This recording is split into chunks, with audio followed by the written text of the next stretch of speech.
2026-এর বিধানসভা ভোট আর ঠিক তার আগের মুহূর্তেই কিন্তু আমরা শেষবারের মতো মমতা ব্যানার্জি সরকারের শেষবারের মতো যে বাজেট পেশ সেই বাজেট পেশের দিকেই নজর রাখছি। তবে এই বাজেটে ঠিক কি কি চমক থাকছে সেদিকে তো নজর থাকবেই, তার সাথে সাথে সংগ্রামী যৌথ মঞ্চের আন্দোলনকারী যারা আছেন তারা নিজেদের ডিএ থেকে শুরু করে সমস্ত বিষয়ে ঠিক কি কি আশা রাখছেন শুনে নেব। দাদা, আমরা দেখেছি যে গতকাল শুভেন্দু অধিকারী তিনি বলেই দিয়েছেন যে 3% ডিএ বাড়ছে, সেটা হয়তো 4%ও হতে পারে, কি বলবেন? আমরা কোনো প্রত্যাশা করি না বা ভিক্ষাও চাই না। আমরা ন্যায্য দাবির জন্য এখানে আন্দোলন করছি এবং শুধুমাত্র আমাদের ডিএর দাবির জন্য না, 6 লক্ষ শূন্য পদ পূরণের জন্য এবং যারা যোগ্য অস্থায়ী কর্মচারী তাদের স্থায়ীকরণের জন্য দাবি নিয়ে আমরা এখানে আন্দোলনে বসেছি। এই আন্দোলন আমাদের চলতে থাকবে, আমাদের দাবি যতদিন না পর্যন্ত পূরণ হবে। ডিএর ব্যাপারে আমরা কোনো 3% 4% এইসব ভিক্ষাতে বিশ্বাসী নই। আমরা এআইসিপিআই অনুযায়ী ডিএর দাবিতে যেটা অন্যান্য রাজ্যের কর্মচারীরা পেয়ে থাকে সেই দিয়ে আমরা দাবি করছি এবং সেই দাবি যতদিন না পূরণ হবে আমাদের আন্দোলন চলতে থাকবে। আমরা খুব ভালো করে জানি যে অর্থ কমিশন বাবদ সেন্ট্রাল গভর্নমেন্ট ডাইরেক্ট সরকারি কর্মচারীদের পুরো টাকাটাই, বেতন ভাতার টাকাটা ইনক্লুডিং ডিয়ারনেস অ্যালাউন্স পুরো টাকাটা দিয়ে দেয় এবং ভোট কর্পোরেশন আন্ডারটেকিং এর ক্ষেত্রে 60% টাকাটা দিয়ে দেয় এবং রাজ্য সরকারের এই ডিএ দেওয়ার ক্ষেত্রে কোনো রকম কোনো আর্থিক অসুবিধা থাকার কথা নয়। কিন্তু এরা এই টাকাগুলোকে আত্মসাৎ করে তারা ওই মেলা, খেলা, লক্ষ্মীর ভান্ডার ইত্যাদি নানান রকম ভিক্ষা প্রকল্প থেকে মারফতে তারা ভোটটাকে কিনছে এবং ভোট থেকে তারা জয়লাভ হচ্ছে। এই ধরনের আমাদের টাকাগুলোকে আত্মসাৎ করে, এই আত্মসাতের বিরুদ্ধে আমাদের আন্দোলন। এখানে 3% বা 4% আমরা প্রত্যাশীও নই, ভিক্ষাও চাই না। আমরা একবারে সরাসরি আইসিপিআই অনুযায়ী আমাদের প্রাপ্য টাকা আমরা বুঝে নিতে চাই। যতদিন না দেবেন আমরা আন্দোলন করব। আচ্ছা, দীর্ঘদিন তো হয়ে গেল এই আন্দোলন, কিন্তু 2025-এ দাঁড়িয়ে শেষবারের মতো যে বাজেট পেশ হতে চলেছে সেখানে চাকরির আশা কি কিছু থাকছে বলে মনে করা হচ্ছে? যেখানে শুভেন্দু অধিকারী কিন্তু বারবার বলেছে যে চাকরি থাকবে না। গত বছর আমাদের আন্দোলনের ফলে গত বছরের বাজেটে রাজ্য সরকার স্বীকার করে নিয়েছিল 5 লক্ষ শূন্য পদ। আমরা যদিও 6 লক্ষ শূন্য পদের হিসেব দিয়েছিলাম, 5 লক্ষ শূন্য পদ আছে, কিন্তু এই 1 বছর ধরে আমরা কোনো রকম নতুন নিয়োগ দেখতে পাইনি। আর এখন আরেকটা কথা বলা হচ্ছে যে ওবিসি সার্টিফিকেটের নিয়ে যে মামলা চলছে সুপ্রিম কোর্টে, সেই জন্যে নাকি নিয়োগ করা যাচ্ছে না। এটা সর্বৈব মিথ্যে কথা। প্রথম কথা, ওবিসি সার্টিফিকেট নিয়ে জালিয়াতি রাজ্য সরকার করেছে, যেটা প্রমাণ হয়ে গেছে, হাইকোর্টে প্রমাণ হয়ে গেছে, রাজ্য তার বিরুদ্ধে সুপ্রিম কোর্টে গেছে। আর সুপ্রিম কোর্টে যতক্ষণ মামলা চলছে তখন ওবিসি যারা কোটায় যারা পড়বেন, সেটা যত শতাংশই হোক, 10%, 20%, সেই পদটাকে বাদ দিয়ে, অর্থাৎ 100 পদের মধ্যে 20টা বাদ দিয়ে বাকি 80টা তো পূরণ করা যায়।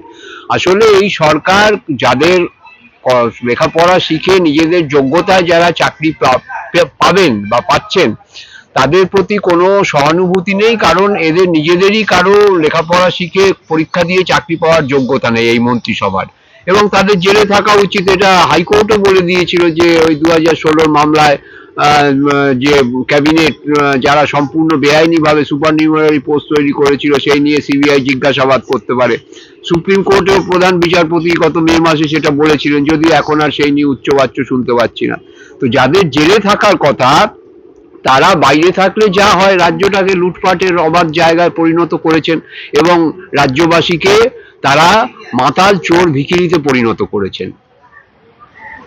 আচ্ছা, লক্ষ্মীর ভান্ডারের মতন যেসব জনস্বার্থ ভাতা আছে সেই ভাতার উপরে নাকি পার্সেন্টেজ বাড়তে চলেছে, কি বলবেন? হ্যাঁ, সেটাই খবর পেয়েছি যে রাজ্য সরকার ভিক্ষে দেওয়ার দিকে বেশি আগ্রহী, কিন্তু রাজ্যের উন্নতি করার দিকে মোটেই আগ্রহী নয়।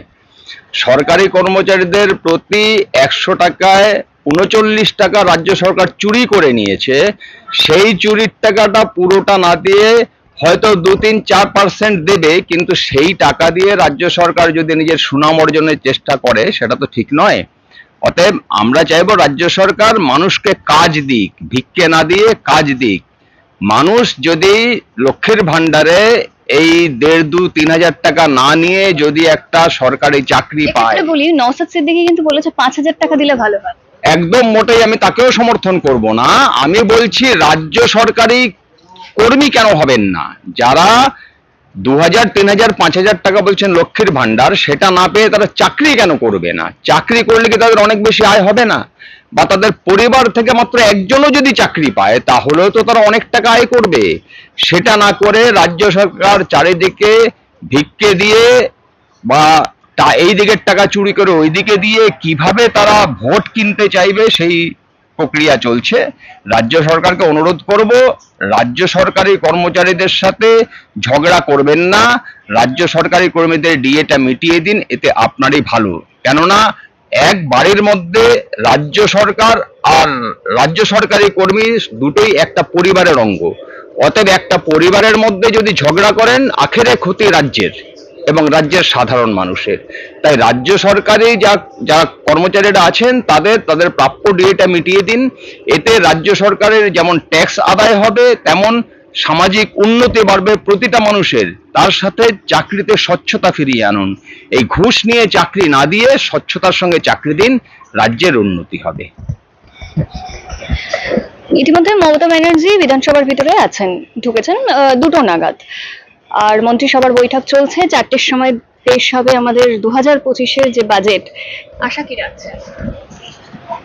দেখুন, আমরা রাজ্য সরকারি কর্মচারী, আমরা যাতে করে আমাদের এই বাংলার পরবর্তী প্রজন্ম কর্মসংস্থানের পথ তৈরি হয় সেটা আশা করছি।